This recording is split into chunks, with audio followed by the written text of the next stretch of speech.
ዋና ዜናዎች ኢትዮጵያ ያስመዘገበች ያለችው ፈጣን እድገት ሀገሪቱ የምትከተለው የፖለቲካ ስርዓት ውጤት መሆኑን የተለያዩ የአፍሪካ ሀገራት ገዢ ፓርቲዎች አባላት ተናገሩ። ቱርክ የአይኤስ ታጣቂ ቡድንን ለመቀላቀል የሚንቀሳቀሱ ተጓዦችን እየተቆጣጠረች ነው።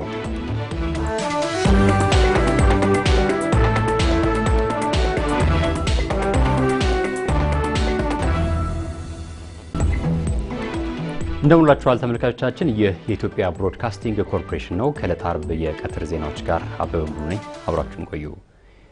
ኢትዮጵያና ሞሮኮ የሁለትዮሽ ግንኙነታቸውን ለማጠናከር እንደሚሰሩ ገለጹ። ጠቅላይ ሚኒስትር ኃይለማርያም ደሳለኝ የሞሮኮ የፓርላማ የልኡካን ቡድንን በጽሕፈት ቤታቸው ተቀብለው አነጋግረዋል። የሞሮኮ ልኡካን ቡድን ከኢትዮጵያ ፓርላማ ተሞክሮ እንደሚወስድና የህዝብ ለህዝብ ግንኙነቱን የሚበልጥ ለማጠናከር እንደሚሹ ገልጸዋል። ከጠቅላይ ሚኒስትር ኃይለማርያም ደሳለኝ ጋር ባደረጉት ውይይት የሁለቱን ሀገራት ግንኙነት በሁሉም ዘርፍ ለማጠናከር አዲስ ምዕራፍ የከፈተና ውጤታማ እንደነበር ተናግሯል። አዲስ ህይወት ተስፋዬ እንደዘገበችው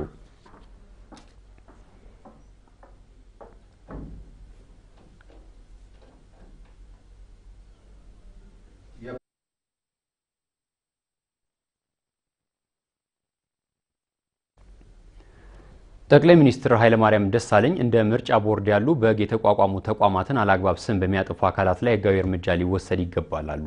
አንዳንድ የፖለቲካ ፓርቲዎች በህግ የተቋቋሙ ተቋማትን ኃላፊነት በማጣጣል በሀገሪቱ እየተገነባ ባለው የዲሞክራሲ ስርዓት ላይ አሉታዊ ተጽዕኖ ሊያሳድሩ እንደማይገባም ገልጿል።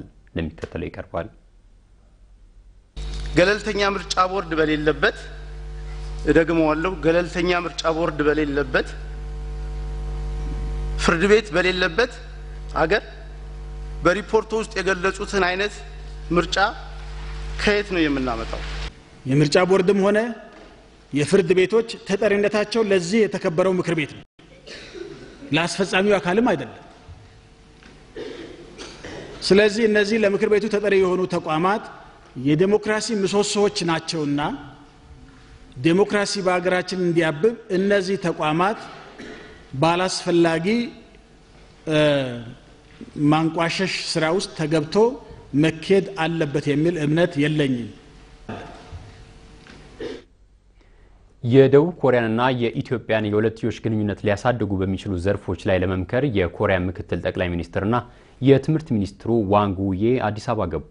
ምክትል ጠቅላይ ሚኒስትሩ በኢትዮጵያ ቆይታቸው በትምህርትና በሳይንስና ቴክኖሎጂ መስኮች ላይ በዋናነት ይመክራሉ ተብሎ ይጠበቃል። ምክትል ጠቅላይ ሚኒስትር ዋንግ ውዬ ከኢትዮጵያ አቻቸው አቶ ደመቀ መኮንንና ከጠቅላይ ሚኒስትር ኃይለማርያም ደሳለኝ ጋር ከተወያዩ በኋላ የአዲስ አበባ ሳይንስና ቴክኖሎጂ ኢንስቲትዩትና የአዳማ ሳይንስና ቴክኖሎጂ ዩኒቨርሲቲን እንደሚጎበኙም ይጠበቃል። ሪፖርተራችን ሚላል ወርቁ እንደዘገበው የመከላከያ ሰራዊት ቀን በዓል ሰራዊቱ ሁለገብ ዝግጁነቱን ለህዝቡ የሚያሳይበት መድረክ እንደሚሆን ተገለጸ። እምነት ጽዮን ሙሴ ከባህር ዳር ዝርዝር ዘገባ አላት። ህዝባዊ ባህሪያችንን ጠብቀን ከዘመኑ ጋር እየታደሰን ተመራጭ የሰላም ኃይል ሆነን እንቀጥላለን በሚል መሪ ቃል ለሶስተኛ ጊዜ በምዕራብ ዕዝ አስተናጋጅነት በባህር ዳር ከተማ እየተካሄደ የሚገኘው የመከላከያ የሰራዊት ቀን በዓል እንደቀጠለ ነው። ያዘጋጁ የምዕራብ ዕዝ ምክትል አዛዥ ለአስተዳደርና ፋይናንስ ብርጋዴር ጄኔራል መሐመድ ተሰማ በዓሉ ህዝቡና ሰራዊቱ ግንኙነቱን የሚያጠናክርበት ነው ብለዋል። የበዓሉ መሪ ቃል ህዝባዊ ባህሪያችንን ጠብቀን ከዘመኑ ጋር እየዘመን ተመራጭ የሰላም ኃይል ሆነን እንቀጥላለን የሚል መሪ ቃል በግልጽ ተቀምጦ ይሄንን መሪ ቃል አቺቭ ሊያደርጉ የሚችሉ በቅዱ ላይ አላማዎች፣ ግቦች፣ አበይት ተግባሮችና አፈጻጸም ተቀምጦለት ስራው እየተከናወነ ያለው የኢፌዴሪ መከላከያ ሰራዊት ህገ መንግስታዊ ግዳጁን በድል እየተወጣ እንዳለና ለግዳጅ ያለውን ዝግጁነት ለህዝቡ ማሳያ መድረክ ነው ብለዋል። ሰራዊቱ የሀገር ሉዓላዊነትን ከማስከበር ባሻገር ከሀገር ውጪ ሰላምን በማስከበር ደረጃ በአፍሪካ ቀዳሚና ተመራጭ የሆነ ሰራዊት መሆኑን ህዝቡ ሊያውቀውና ሊኮራበት ይገባል ሲሉ በምዕራብ ዕዝ ጠቅላይ መምሪያ በተሰጠው መግለጫ ተናግረዋል። ለምሳሌ በአሁኑ ሰዓት የሀገራችን መከላከያ ሰራዊት በሰላም ማስከበር ተልዕኮ ተሳትፎና አፈጻጸም ውጤት ላይ በዓለም አቀፍ ደረጃ በሶስተኛ ደረጃ ላይ ትገኛለች። በአፍሪካ የመጀመሪያውን ረድፍ ይዞ ነው የሚገኘው። ይሄ በብዛት በመሳተፍም በጥራት ተልዕኮውን በመወጣትም በተሳተፈባቸው ሀገሮች ሁሉ በዛች ሀገር ላይ ያሉት መንግስታቶችና ህዝቡ የኢትዮጵያ መከላከያ ሰራዊት ተጨማሪ ጊዜ ተሰጥቶ ከኛ ጋር ይቆይልን ህዝባዊ ሰራዊት ነው ስለዚህ አጋራችን ነው የኛ ሰራዊት ነው የሚለውን መልእክታቸውን እስከሚያስተላልፍ ኮሎኔል አለሙ አየነ የምዕራብ እዝ ኢንዶክትሪኔሽንና ኮሚኒኬሽን ጉዳዮች ማዕከል ኃላፊ በባህር ዳር ለ2 ሳምንት እየተከበረ የሚገኘው የሰራዊት ቀን በዓል ህብረተሰቡን ከማቀራረብ አንጻር ፋይዳው የጎላ ነው ብለዋል። በዓሉ ከስፖርት ፌስቲቫል ባሻገር በቀጣይ የሰራዊቱን ዘመናዊነትና የምርምር ውጤቶች የሚቀርብበት ኤግዚቢሽን እንዲሁም በዞች መካከል የኪነ ጥበብ ውድድርና ሀገር አቀፍ ሲምፖዚየምና ፓናል የሚቀጥል መሆኑን ያስተናጋጁ ምዕራብ እዝ አስታውቋል። ለኢትዮጵያ ብሮድካስቲንግ ኮርፖሬሽን እምነጽዮን ሙሴ ከባህር ዳር። ኢትዮጵያ እያስመዘገበች ያለችው ፈጣን እድገት ሀገሪቱ የምትከተለው የፖለቲካ ስርዓት ውጤት መሆኑን የተለያዩ የአፍሪካ ሀገራት ገዢ ፓርቲዎች አባላት ተናገሩ። አባላቱ በአዲስ አበባ ከቅርብ ጊዜያት ወዲህ የተገነቡና በመገንባት ላይ የሚገኙ የልማት ስራዎችን ጎብኝተዋል። ኬኔዲ አባተ ለሁለት ቀናት በተካሄደው የቻይና አፍሪካ የፖለቲካ ፓርቲዎች የልምድ ልውውጥ መድረክ ኢህአዴግን ጨምሮ 10 የተለያዩ የአፍሪካ ሀገራት ገዢ ፓርቲዎችና የቻይና ኮሚኒስት ፓርቲ ተሳታፊ ነበሩ። የልምድ ልውውጥ መድረኩ መጠናቀቁን ተከትሎ ለኢትዮጵያ ብሮድካስቲንግ ኮርፖሬሽን አስተያየታቸውን የሰጡ ተሳታፊዎች ኢትዮጵያ የምትከተለው የልማታዊና ዲሞክራሲያዊ ስርዓት በማደግ ላይ ለሚገኙ ሀገራት ሁነኛ አማራጭ እንደሆነ ተናግረዋል።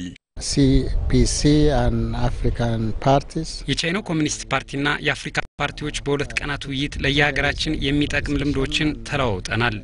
እናም እንደኔ እምነት የልማታዊ ዲሞክራሲያዊ ስርዓት በማደግ ላይ ለሚገኙ ሀገራት ውጤታማ ስርዓት ነው። እኔ በጣም ተምሬበታለሁ። Chinese and African political parties የቻይናና የአፍሪካ ፖለቲካ ፓርቲዎች የየሀገራቸውን የኢኮኖሚ እድገት እንዴት ማፋጠን እንዳለባቸው ልምድ የተለዋወጡበት ጥሩ ውይይት አድርገናል። ከዚህ በፊት በኢትዮጵያ የቻይና አምባሳደር ነበርኩ። ኢህአዴግ በሚከተለው የልማታዊ ዲሞክራሲያዊ ስርዓት ባለፉት ጥቂት ዓመታት በሀገሪቷ ትልቅ ለውጥ መመዝገቡን አስተውያለሁ። African political parties coming together in Ethiopia የአፍሪካ ፖለቲካ ፓርቲዎች በኢትዮጵያ ተሰባስበን መወያየታችን ብዙ ልምዳችን እንድንለዋወጥ ረድቶናል።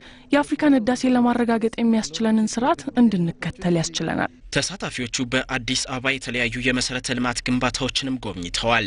መንግስት ከሚያከናውናቸው ብዙሃኑን ተጠቃሚ የሚያደርጉ የልማት ስራዎች በርካታ ተሞክሮችን መቅሰማቸውን የተናገሩት የተለያዩ ሀገራት ተወካዮች ይህም የኢትዮጵያ መንግስት የሚከተለውን ፖሊሲ ውጤታማነት የሚያሳይ ነው ብለዋል። You could not blindly transplant other people's system to your country. በሀገርህ የሌሎች ሀገራትን ስርዓት ዝም ብለህ መተግበር አትችልም። ልምዶችን በመቅሰም ላንተ የሚስማማን ስርዓት መከተሉ ነው ውጤታማ የሚያደርገው። አሁን የተመለከትኳቸው በርካታ የልማት ስራዎችም የሚስማማን ፖሊሲ የመከተል ውጤት ነው። ይህ የባቡር ፕሮጀክት ለብዙዎቻችን ተሞክሮ የሚሆን ነው። የአፍሪካን ገጽታን በመገንባት የበኩሉን ሚና ይጫወታል። ኢትዮጵያም የምትከተለውን ስርዓት የሚያንጸባርቅ ነው። we can see the future of Ethiopia getting better and የተሻለች ወደፊት ኢትዮጵያን ማየት እንችላለን። አሁን ያየናቸው ስራዎችም ለአፍሪካ ጥሩ ምሳሌዎች መሆን የሚችሉ ናቸው።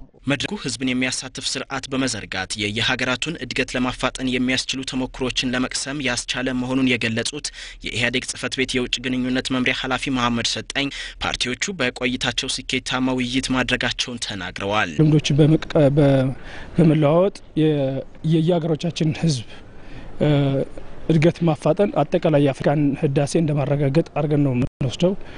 የእያንዳንዱ ሀገር ህዳሴ ከተረጋገጠ የአፍሪካ የሁሉም እንደ አፍሪካ እንደተረጋገጠ ነው የምንወስደውና በዛ ነው ይሄ ሴሚናር ሊኖረው የሚችለው ለሁላችንም ሊኖረው የሚችለው ፋይዳ በዚህ መልኩ ነው የሚገለጸው። የልምድ ልውውጥ መድረኩ ሌሎችንም የአፍሪካ ሀገራት በማካተት በተለያዩ ሀገራት በቀጣይነት እንደሚካሄድም ለማወቅ ተችሏል። በኦሮሚያ ክልል ምዕራብ ሐረርጌ ዞን የሚገኙ አርሶ አደሮች ከተቀናጀ ተፋሰስ ልማት ስራ ጎን ለጎን የመራጭነት ካርድ እየወሰዱ መሆኑን ገለጹ። በዞኑ ይመዘገባል ተብሎ ከሚጠበቀው 806,000 በላይ ህዝብ እስካሁን ከ707,000 በላይ መራጮች መመዝገባቸውን የዞኑ የምርጫ ማስተባበሪያ ጽሕፈት ቤት አስታውቋል። ለዝርዝሩ ጌታቸው ባልቻ። በምዕራብ ሐረርጌ ዞን በዚህ ዓመት የሚሰራው የተቀናጀ የተፋሰስ ልማት ስራ አርሶ አደሩን የምርጫ ካርድ ከመውሰድ አላገደውም። የምርጫ ካርድ ወስጄ አርሶ አደር ስለሆንኩኝ ወደ ተፋሰስ ልማት ስራ እየሄድኩኝ ነው። ያስተዳድረናል ብዬ የማምነውን የኔንም ሆነ የሌሎች መብት ያስከብራል ብዬ የማስበውን ሰው ለመምረጥ ነው ምርጫ ካርድ ወሰድኩት። በማሳቸው ላይ የአፈርና ውሃ ጥበቃ ስራን በማለዳ የጀመሩት አርሶ አደሮችም የመራጭነት ካርዳቸውን በእጃቸው አስገብተዋል። የምርጫ ጣቢያዎች በአቅራቢያቸው በመቋቋማቸውም የተፋሰስ ልማት ስራውንና የመራጭነት ምዝገባውን ጎን ለጎን እንድናስኬድ አስችሎናል ብለዋል። mirgan qabu የምርጫ ካርዱን ካልወሰድኩ የመምረጥ መብት የለኝም። በጧት ነው ይሄንን ካርድ የወሰድኩትኝ። በምርጫ ጣቢያ ካርድ ከወሰድኩ በኋላ ነው ወደዚህ ስራ የመጣሁት። ለራሴም ሆነ ለሀገር ይበጃል የምለው ነው የምመርጠው። ካርኒን ፍለኖዳ ገመቾዳ ካርዱን በደስታ ነው የወሰድነው። ግንዛቤ የሌላቸውንም እያስተማርን ነው። አሁን መምረጥ የሚችል ሁሉ የምርጫ ካርዱን እየወሰደ ይገኛል። በምዕራብ ሐረርጌ ዞን 12 የምርጫ ክልሎችና 967 የምርጫ ጣቢያዎች ይገኛሉ። ሁሉም የገጠር ቀበሌዎችም አንድና ከዚያ በላይ የምርጫ ጣቢያ አላቸው። በእነዚህ የገጠር ቀበሌዎችም የምርጫ ምዝገባ በእቅዱ መሰረት እየተከናወነ መሆኑን የዞኑ የምርጫ ጽህፈት ቤት ማስተባበሪያ ኃላፊ አቶ ሶፊያን ጣሂር ይናገራሉ። ተፋጠነ ሁኔታ ነው ምዝገባው እየተካሄደ ያለው። በተፋሰስ ስራ ላይ በሚሰማሩበት ወቅት አንድ ላይ ህዝቡ ራሱን በራሱ እያነሳሳ እየተመዘገበ ስላለ ነው። በአጠቃላይ በገጠር አካባቢ የተጠቃለለ ነው ለማለት ይቻላል። ዞኑ በግንቦት ወር ለሚካሄደው ምርጫ 806,000 መራጮች ይመዘገባሉ ተብሎ ይጠበቃል። እስከ 27ኛው ቀን ድረስም ከ778,000 በላይ መራጮች መመዝገባቸውን የዞኑ የምርጫ ማስተባበሪያ ጽህፈት ቤት አስታውቋል።